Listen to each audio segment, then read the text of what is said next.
Hello, this is the Mike Machine 1, and this is a holiday review of Sophia the First, Holiday in Enchantia.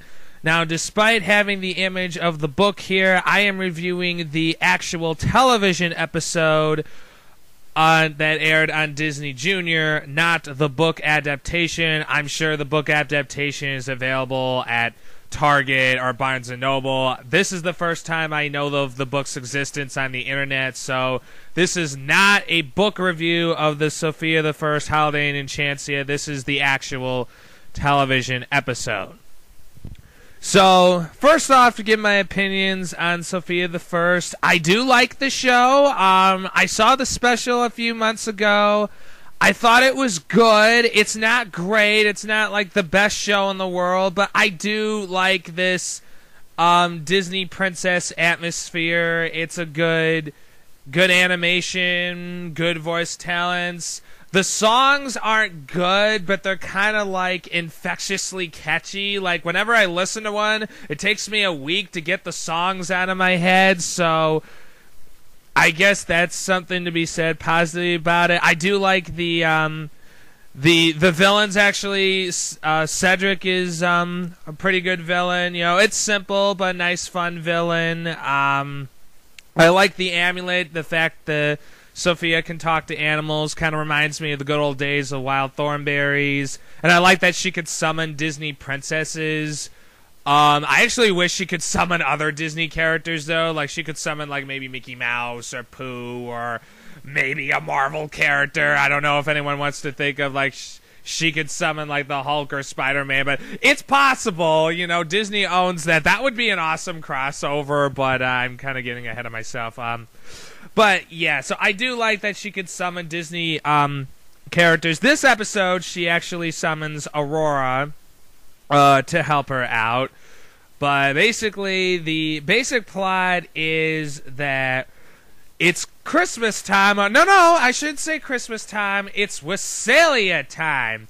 Now, this is actually the Scandinavian version of Christmas, and I actually do like that Disney's trying to give us a little bit of the Swedish Norwegian culture. I like that culture aspect. I really admire Disney for giving, like, this is on Disney Junior, so it's meant for 2 to 6 year olds. Although anyone can watch Sophia the First. It's not like Mickey Mouse Clubhouse, where it's kind of a little hard, you know, despite you loving the Mickey Mouse characters, it's kind of a little hard to watch it because there's also like, hey kids, you want to do... No, there's none of that. Sophia the First, it is a show that anyone at any age can watch and enjoy. I mean, it's...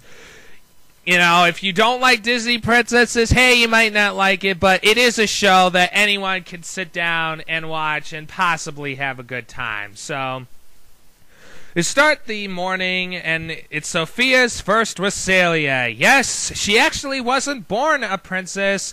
Her mother, who is Latina, married King Roland, played by the current Thor, voice of Guile, wife of Laura Bailey, Travis Willingham, and she is excited that, she's always celebrated Christmas as a peasant, and now she's a royal Christmas. So they start off with the song, and like I said before, it's catchy, but it's not, it's like infectiously catchy. I didn't, like, when I first heard the song, I was like, oh, it's a Christmas song, but it's catchy. I'm not saying it's a great song or anything like that, but once you hear it, it is catchy. And if you like the song, I mean, the one thing is, like, when they do, like, the Wassalia thing, it's like, gosh darn it. I mean, it's not a great song. I've heard better, but it is catchy, so that's something. And the big thing is that her sister, Amber, is... all she cares about is the presents, and she has a brother. I forget his name. I do apologize. And they're all excited for Christmas, but Roland is out getting the kids some extra Christmas presents with Bailiwick the butler, and sadly they get caught up in a storm. And everyone at the castle seems to get worried about the father, so much so that they have to hire Lex Luthor. Now, I know you might sound crazy, be crazy to think Lex Luthor? That's not Disney, that's Warner Brothers. When I meant by Lex Luthor, I meant the constable voiced by Lex Luthor from the DC Animated Universe, Clancy Brown. And yes, he sounds exactly like Lex Luthor. And it's awesome! I mean, every time he speaks, like, it's just the chills down his spine. He actually says later, no, we probably won't be making out of this chasm. It's like, I just got the chills down my spine. I didn't expect that from Disney Princess. I'm not sure why he's doing Disney Princess, but it's awesome. Trust me. It's worth for the male fans to watch. Anyway, so Constable Lex Luthor, I'm just going to call it that. I know he has a name, but just for joke purposes, tells her that they're in trouble and, you know, that he might not make it. They got to go rescue him. And Sophia wants to go, and Amber doesn't want to go because she doesn't want to leave her presents behind. But they all go, and they actually... all of the horses are sick. They got the winter flu, and not going to lie, I think a lot of people I know have the winter flu right now. And so very realistic timing. And the horse, I believe, is voiced by the fat guy from Modern Family, who is a great, funny talent, by the way. He does a good vocal job here. I think his name is Minimus. He's kind of like the shy horse, and he's got to be the sole horse to fly everyone. And the king actually, meanwhile, is rescued by Woodsman, played by Jess Harnell, who voices Cedric in the show, but Cedric doesn't appear himself, which is kind of odd, but I'm sure there'll be a sequel to this.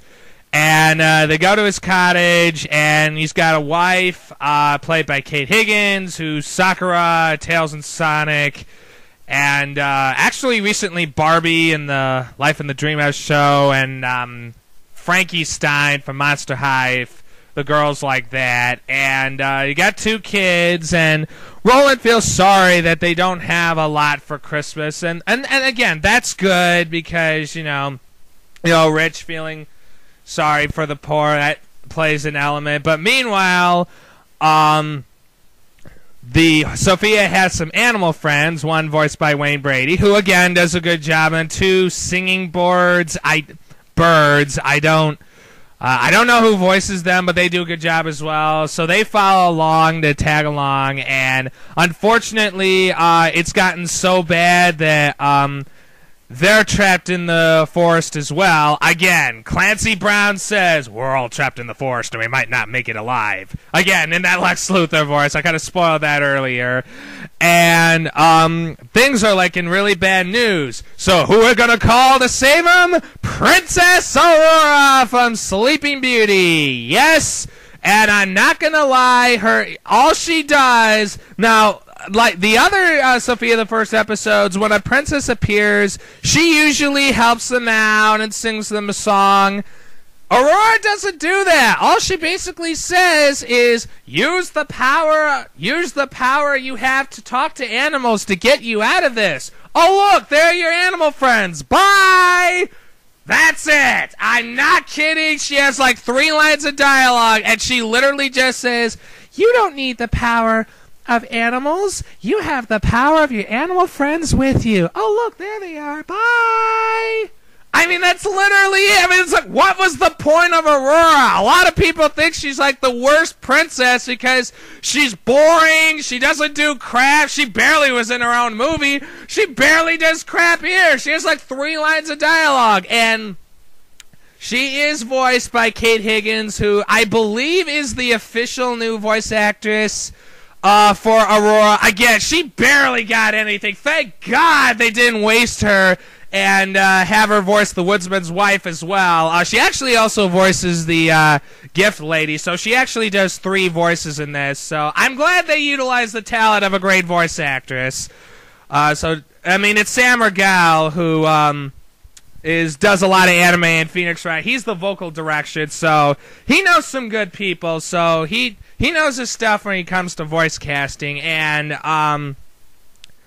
after the Aurora cameo. I'm not even gonna call it guest star. It's a cameo, but before I go on, just what I think of her. What did I think of Kate Higgins as Princess Aurora? I think she was good. I mean, she didn't get a lot to work with, but for what little she got, she sounded fine. I think she is better than Jennifer Hale, who I believe did her in Kingdom Hearts Birthday Sleep. She got screwed in Kingdom Hearts. I mean, I think she has like 3 or 5 lines in that game, too. I mean, Aurora just gets screwed by Disney. Like, they barely give her anything to do. Like she appears in Kingdom Hearts and she has like 5 lines in a flashback sequence in Ventus's story. I mean, in Terra's story, you know, what does she do? Oh, she gets her heart stolen. I mean, that's nice. And Aqua, I think she barely, like, she just is asleep, you know, and she just dances with the prince in the credits. That's it. But anyway, after Aurora's helpful, I'm waving my fingers in quotation marks as she wasn't really that helpful at all.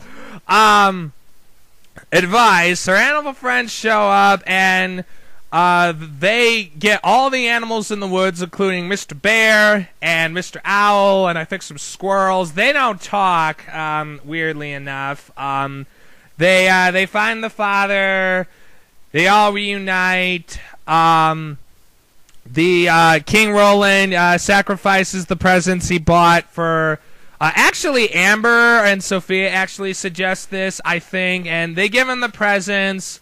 They all sing a forgettable epilogue song. Oh, we're happy, it's Wessalia, and that's it. And Aurora doesn't appear for the rest of the episode, by the way. She doesn't even appear at the very end just to give a wink or just show up, pardon me, in the window just saying, "Good job, Sophia. Glad you took my," quotation marks, "advice from your animal friends." And that's pretty much the special. So overall, it's a nice Christmas special. Like I said, everyone is good. Voice acting, the animation is good. I actually like that the Sophia, Amber, and I think James, I think his name is James. I could be wrong if I apologize. And the mother, they have special outfits. Like James usually wears like a lighter green shirt. He wears a darker green shirt. Amber wears dark green, so the brother and sister match. I thought that was cute. The mother wears pink, wears red, match Christmas. And Sophia has a nicely designed light blue snowflake dress, as you can see in the picture. And she's got the purple coat and the purple hat. And shockingly, the purple amulet's not too out of place, but that's because, again, she has the purple coat and the purple hat. Kind of reminds me of Belle's jacket. I don't know why you have a short-sleeved jacket. It must be freezing as hell out there, but like all the other people have the long-sleeved dresses. No, you have the short-sleeved coat, but I'm sure that fur is very comfy and warm, and I don't think she's outside for that long. I think they're mostly in the carriage or in the cottage, so I don't think they go too far. Although they do walk to the cottage, I think, but I don't think it's that far of a walk. I think it's like maybe 10 minutes max, so I don't think it's that bad. And they had the fire warming up, performed by the woodsman's wife, played by Kate Higgins. So hopefully they had a nice Christmas together. Hopefully jacket won't have. Sorry for ranting about the jacket, but it's good all around. The songs are just kind of there. I mean, the Wessalia song is catchy, but it's not like great or anything. It's kind of a nice, kind of catchy Christmas song. The epilogue song, like I said, is just forgettable. It's just a way to wrap the story up. It's not bad. It's just, it's time to end a Christmas special type thing, and I really don't have any other complaints other than the songs are just kind of there. My biggest complaint is that Aurora basically did jack squat. I mean, she basically said, you know, use your animal friends. The animal friends stowed away on the boat. Even if Sophia, I'm sorry, not boat, carriage. Even if Sophia was like, oh no, what am I going to do? The animal friends could have just came up and said, don't worry, Sophia, we're here to help. And Sophia would be like, how can you help? Well, we're animals. Maybe we could talk to the other animals. Like, wait, Clover, that's a great idea. And then the owl would find the king, and they would give the presents, and everything hunky-dory. You didn't need Aurora at all. The only reason why they put Aurora in there is to sell the new Princess Aurora lines. And, oh yes, she is in her new design, which I was kind of against at first, but I will admit Princess Aurora's design is good. I will admit it's a nice new design for Princess Aurora. Again, it's pretty much just doll product placement. Hey, this is how Princess Aurora looks now. Buy her lovely dolls for $10 or something. I don't know how much they cost at Target or Walmart or whatnot, but the model looks good. I'm sure it would be a nice doll to buy, so I guess that's something, but again, her role in the story is not needed. It would be better if you summoned Winnie the Pooh and he sang a song about the holidays and using your animal friends. He's at least an animal. You could talk to him. You have the power to talk to animals, and he could summon all the woodland creatures, and I'm sorry, I just love Pooh. I really wish they could use this advantage to summon their whole library of Disney characters. Pooh could work, but other than the waste of Aurora, it's a nice Christmas special. If I had to rate it, I would give it a solid 8. I mean, I would have given it an 8.5 or a 9 if, like I said, the songs were more memorable and Aurora wasn't wasted. So that concludes my review of Sophia the First Holiday Enchantia TV special. If you want to not watch this special and read it in book form, I'm sure it's available Target or Amazon.com. Like I said, I would recommend watching the show if you catch it on Disney Channel or Disney Junior. I saw it on Disney Junior, but I'm sure they're going to rebroadcast it on Disney Channel as well. So thanks for watching my video, and have a good winter day. Bye.